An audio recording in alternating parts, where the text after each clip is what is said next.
Assalamualaikum warahmatullahi wabarakatuh. Halo, apa kabar anak-anakku semuanya? Selamat berjumpa kembali dalam mata pelajaran PPKN kelas 8.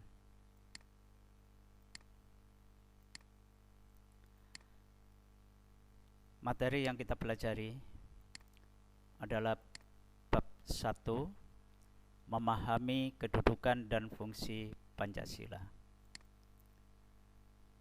Submateri yang kita pelajari adalah bagian B, makna Pancasila sebagai dasar negara dan pandangan hidup. Baiklah, kita pelajari terlebih dahulu Pancasila sebagai dasar negara. Semua negara di dunia ini haruslah memiliki dasar atau fondasi negara.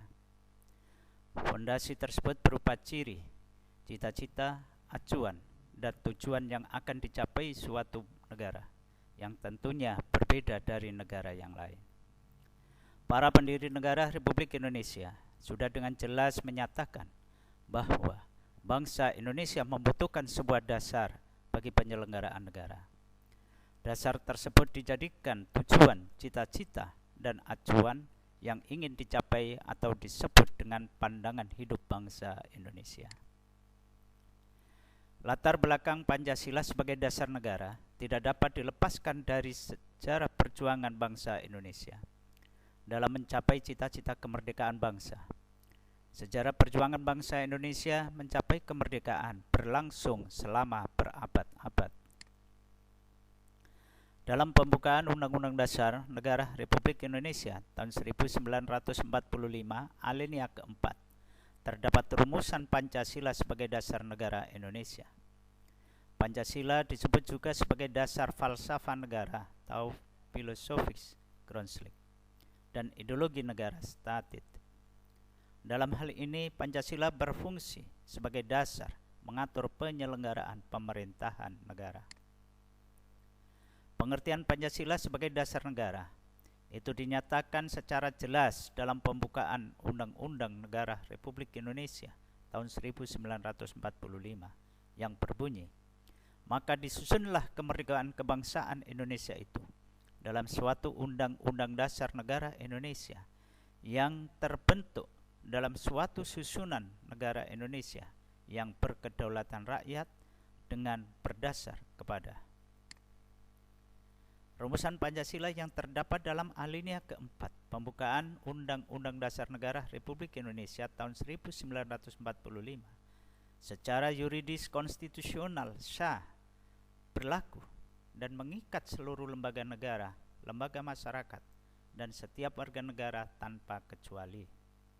Rumusan lengkap sila dalam Pancasila itu telah dimuat dalam Instruksi Presiden Republik Indonesia nomor 12 tahun 1968 tanggal 13 April 1968, yaitu tentang tata urutan dan rumusan dalam penulisan, pembacaan, pengungkapan sila-sila Pancasila sebagaimana tercantum dalam pembukaan Undang-Undang Dasar Negara Republik Indonesia tahun 1945.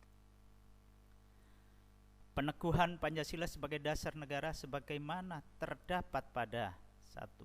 Pembukaan Undang-Undang Dasar Negara Republik Indonesia, yaitu tadi ada di alinea keempat. 2.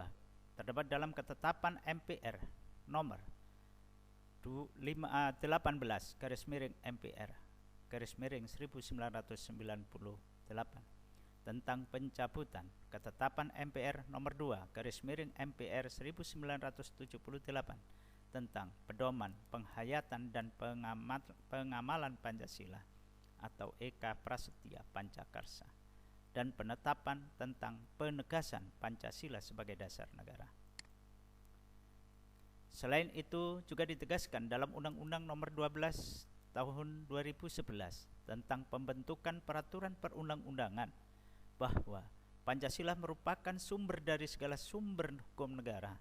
Penetapan Pancasila sebagai sumber dari segala sumber hukum negara adalah sesuai dengan pembukaan Undang-Undang Dasar Negara Republik Indonesia tahun 1945. Pancasila ditempatkan sebagai dasar dan ideologi negara serta sekaligus dasar filosofis bangsa dan negara sehingga setiap materi muatan peraturan perundang-undangan itu tidak boleh bertentangan dengan nilai-nilai yang terkandung dalam Pancasila. Dari pernyataan di atas dapat disimpulkan bahwa fungsi dan kedudukan Pancasila adalah sebagai kaidah negara yang fundamental, atau dengan kata lain sebagai dasar negara. Pancasila tidak boleh diubah oleh siapapun, termasuk oleh MPR, karena Pancasila memiliki kedudukan sebagai dasar negara. Manfaat dari memiliki dasar negara, yaitu bangsa tersebut memiliki pondasi yang kokoh dan memiliki landasan kehidupan berbangsa bernegara, dan memiliki sumber hukum yang menjamin kepastian hukum di suatu negara. Akibat tidak memiliki dasar negara, maka suatu negara tidak akan terjamin keberlangsungan kehidupan bernegara. Dasar negara menjadi panduan dalam menciptakan keharmonisan dan ketertiban dalam bernegara. Demikian anak-anak materi yang kami sampaikan. Mudah-mudahan kalian bisa memahami dan kalian bisa mengembangkan lebih luas lagi dengan membaca dari berbagai sumber buku atau dari sumber lainnya seperti internet. Demikian kita akhiri. Wassalamualaikum warahmatullahi wabarakatuh.